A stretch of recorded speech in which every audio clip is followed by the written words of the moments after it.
We continue along here on a Wednesday edition of GCR. The story, because of the trade deadline, that we haven't been able to spend quite as much time on this week has been the story of the new Thoroughbred Championship Series, which is coming to horse racing, but not coming to Pimlico. What does that mean? We're expected to hear from the governor today. The belief is that he's going to announce that the date of Preakness is going to be pushed back by 1 week. We learned from reports yesterday that NBC has won a bidding war to continue on as media partner for the Preakness. But what is the Preakness moving forward? Let's try to make sense of all of that.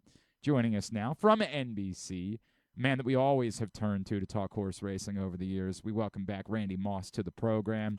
Randy, it's Glenn. I'm sure your head is still spinning, but I greatly appreciate you attempting to help us with our head spinning. Thanks for doing this. Are you ready to wade into the swamp? Oh, man. Randy, this is the difficulty of the conversation that I've had this week, because I do think Maryland and Preakness are in a really difficult spot right now and have aired, and there are problems. I also think this is a bigger problem for horse racing than people who aren't ardent horse racing people are willing to recognize. I think this concept of a Thoroughbred Championship Series and trying to grow the sport, I think that's all well and good, but to me it only works with a healthy and vibrant Triple Crown series, the thing that Americans have decided they love and want to watch and will embrace. I think it requires that, and building off of that to make this work. I think potentially killing the Triple Crown in the name of this only hurts the sport on the whole. I think most of what you said, 100% spot on. I do think, it is my opinion, that when we look at this in the rearview mirror 10 years from now, the Triple Crown will not be dead. Okay. And you'll have a revitalized Maryland racing scene with a brand new Pimlico. And hopefully some adjustments will be made in the Triple Crown that will make it more viable than it is right now. But what we're seeing right now, Glenn, is just a typical example of the complete dysfunction Agreed. of the sport of thoroughbred racing. It literally is ready, shoot, aim. Mm-hmm.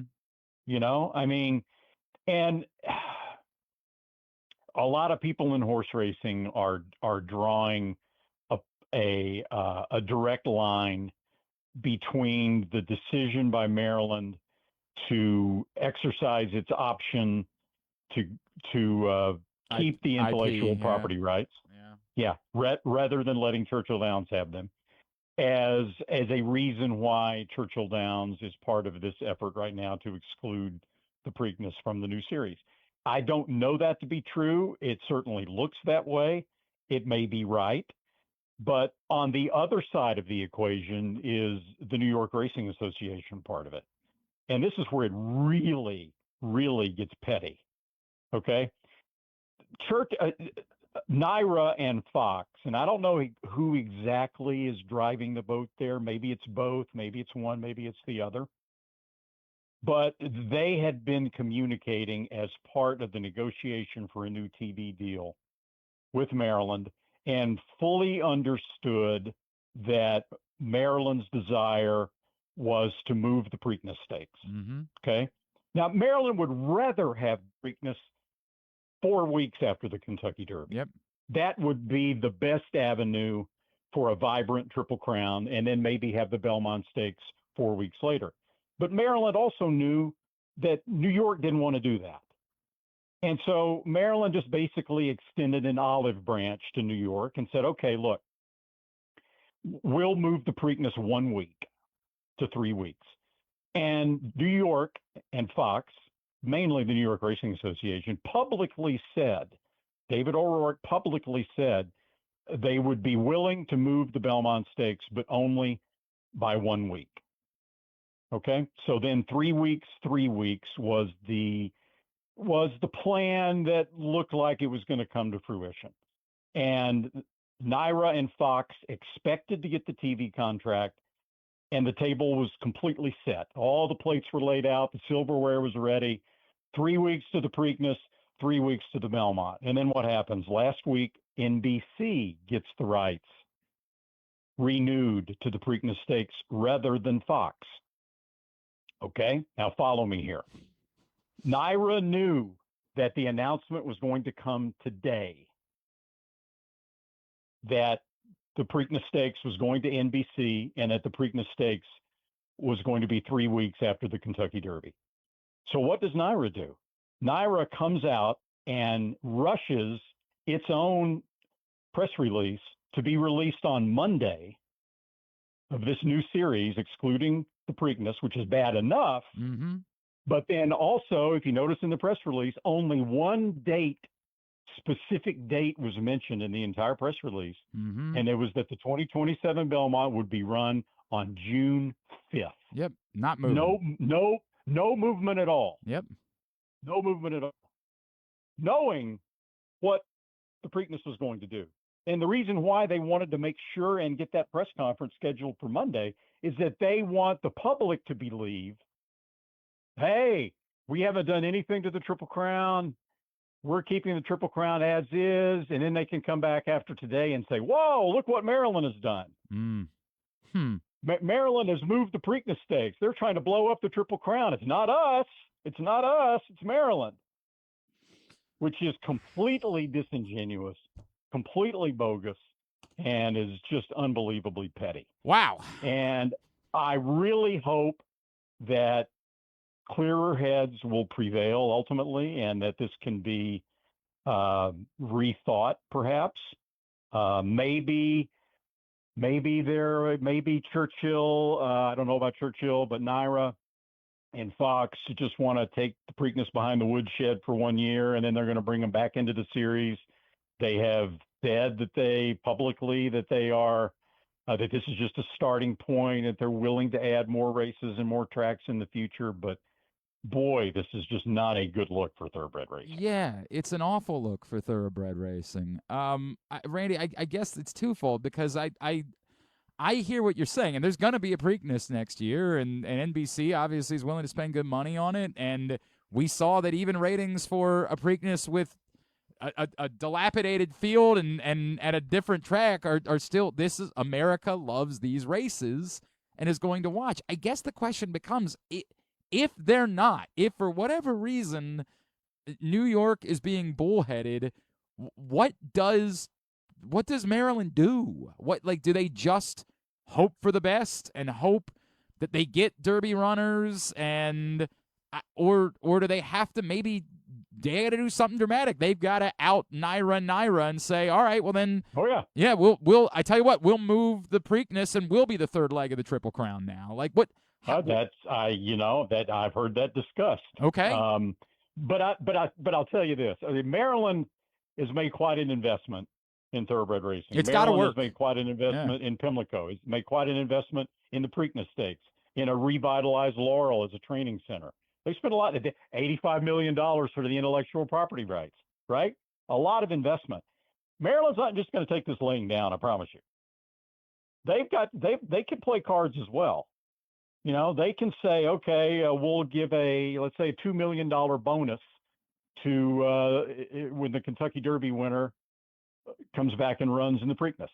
And maybe they can't specifically say Kentucky Derby because of intellectual property rights. Yes, correct. Yeah. Any horse that wins a Grade 1 stakes at 1.25 miles on the first date, Saturday in May, sure, we'll get a $2 million bonus. You know, and maybe if X number, if any second, third, fourth, fifth place finisher in the Derby comes back and runs in the Preakness, he gets a $500,000 purse increase for that horse. Whatever.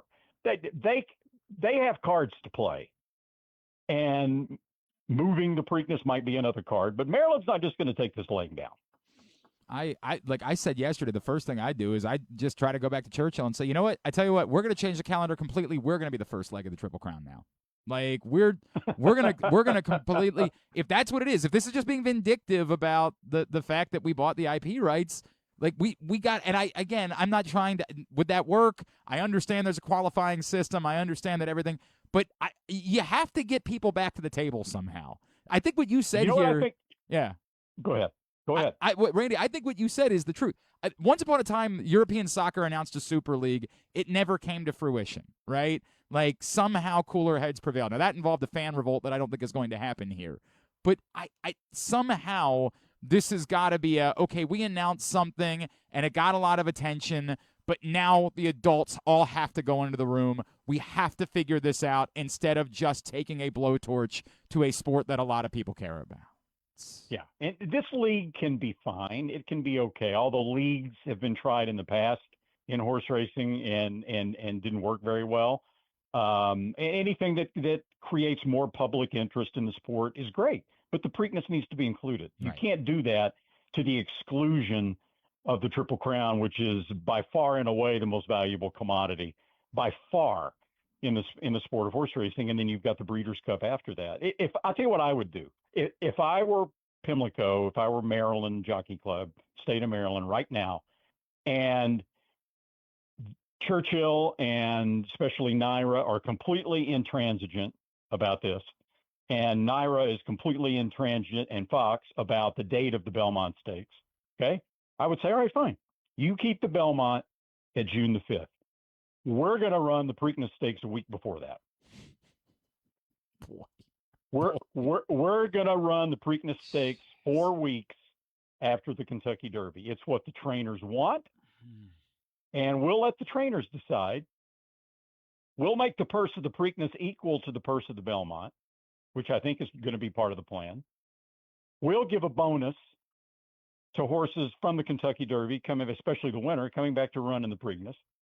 Yeah, and we'll see if they would rather run 4 weeks after the Derby at 1 3/16 or 5 weeks at 1.5 miles.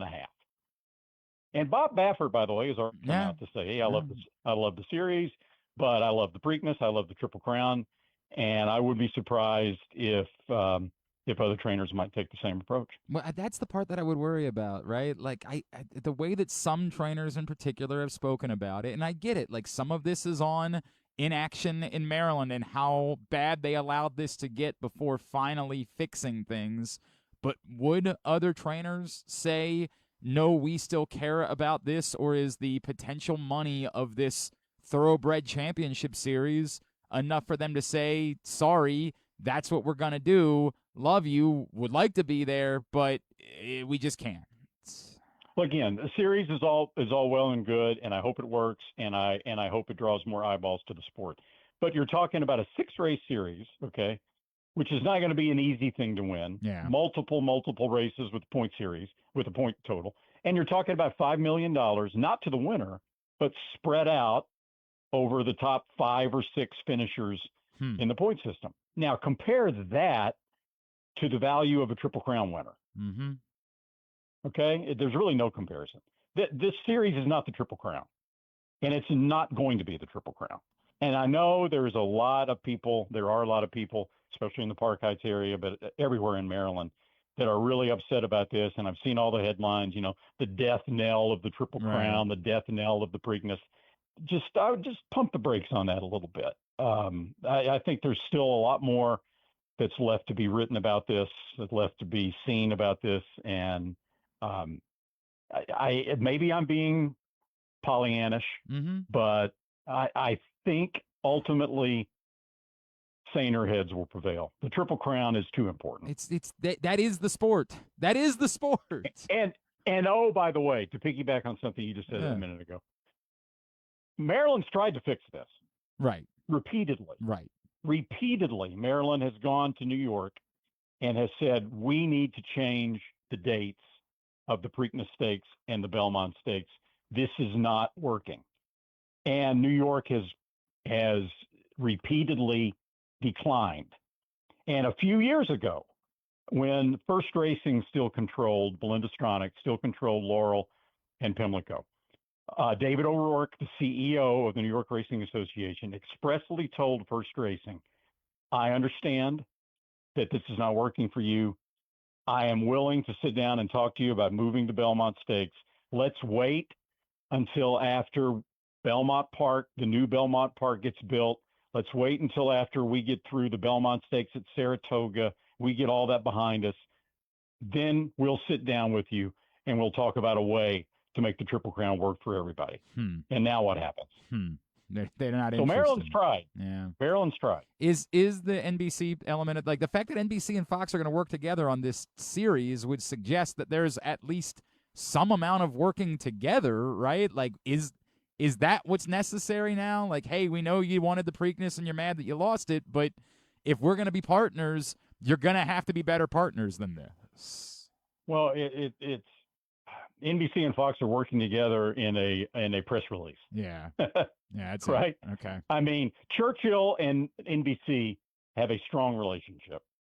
Bill Karstanjian and the people at NBC Sports, it's a very strong relationship between the two. So Churchill wants NBC to televise the races that are part of this series. And obviously, NBC values the partnership with Churchill Downs, and they'll go along with that. The New York Racing Association is a business partner of Fox. Fox Network owns a significant portion of NYRA Bets, the app, the betting system that contributes so much money to the New York Racing Association. They are financial partners. And so that's why Fox has the Belmont Stakes, and that's why, in the press release, Fox is the network that's going to be televising the races in the series that come from New York.